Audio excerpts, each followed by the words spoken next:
ஒரு சூப்பரான சுவையான மீன் குழம்பு எப்படி செய்யுதுன்னு பார்க்கலாமா? அசல் கிராமத்து ஸ்டைலில் எங்கள் அம்மா எங்கள் பாட்டியெல்லாம் எப்படி செய்வாங்களோ நான் அப்படியே செஞ்சு காட்டியிருக்கேன். எங்கள் பாட்டி இப்படி தான் செய்வாங்க. சூப்பராக இருக்கும் டேஸ்ட்டு. எப்படி செய்யுதுன்னு பார்க்கலாம் வாங்க. ஒரு பாத்திரத்தை அடுப்பில் வச்சுக்கோங்க. எண்ணெய் நல்லா காயணும். இப்போ இதில் நம்ம கடுகு சேர்த்துக்கலாம்.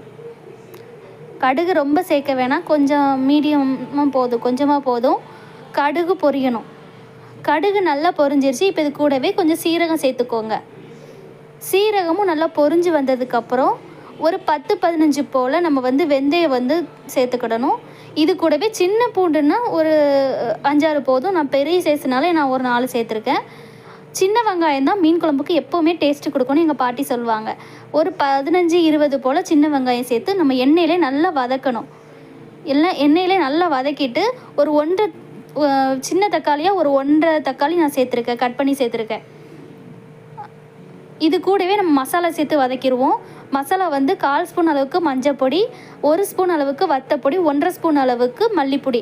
எப்போவுமே மீன் குழம்புக்கு வத்தப்பொடியை விட மல்லிப்பொடி எப்போவுமே அதிகமாக தான் இருக்கணும். அப்போனா தான் அது டேஸ்ட் அருமையாக இருக்கும். எல்லாத்தையும் எண்ணெயில் நல்லா வதக்கிட்டு ஆஃப் பண்ணி ஆற வச்சுக்கோங்க. மிக்ஸி ஜாரில் மாற்றி இது கூடவே ஒரு சில்லு அளவுக்கு தேங்காய் சேர்த்துக்கோங்க. தேங்காய் சேர்த்து நல்லா அரைச்சிட்டு வந்துடலாம். இப்போது இங்கே பாருங்கள், நான் அரைச்சிட்டு வந்துட்டேன். உங்களுக்கு தண்ணி தேவைப்படுச்சுன்னா தண்ணி சேர்த்து அரைச்சிக்கோங்க. இப்போ இதை நம்ம தாளிச்சிடலாம். ஒரு பாத்திரத்தில் அடுப்பில் எண்ணெய் சூடு பண்ணிவிட்டு நம்ம எதுவுமே தாளிக்கிறதுக்கு எதுவுமே சேர்க்க வேணாம். அப்படியே எண்ணெயிலேயே நம்ம அரைச்சி வச்சுருக்க பேஸ்ட்டை உள்ளே சேர்த்து தேவையான அளவுக்கு தண்ணி சேர்த்துக்கோங்க. ரொம்ப சிம்பிள் தான் இந்த மீன் குழம்பு. ஒரு நெல்லிக்காய் சைஸ் அளவுக்கு புளியை கரைச்சி வச்சுக்கோங்க. இப்போ அதையும் நம்ம மீன் குழம்புல சேர்த்துடலாம். இந்த குழம்புக்கு தேவையான அளவுக்கு உப்பு சேர்த்துக்கோங்க. உங்களுக்கு எந்த அளவுக்கு தண்ணி தேவைப்படுதோ அந்த அளவுக்கு நீங்கள் தண்ணி சேர்த்துக்கோங்க. ரொம்பையும் தண்ணியாக ஊற்றிட வேணாம், நல்லா இருக்காது. இது மேலேயே நான் கருவேப்பிலை தூவி விட்டுருக்கேன், பார்த்துக்கோங்க.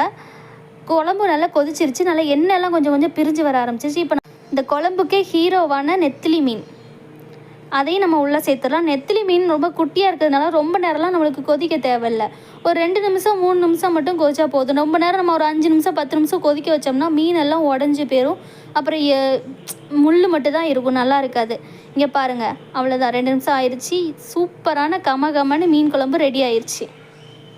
பார்க்கவே எவ்வளோ டெம்டிங்காக இருக்குல்ல. வாங்க சர்வ் பண்ணிடலாம். நல்ல தட்டு நிறைய ஒரு சாப்பாடு போட்டுக்கலாம்.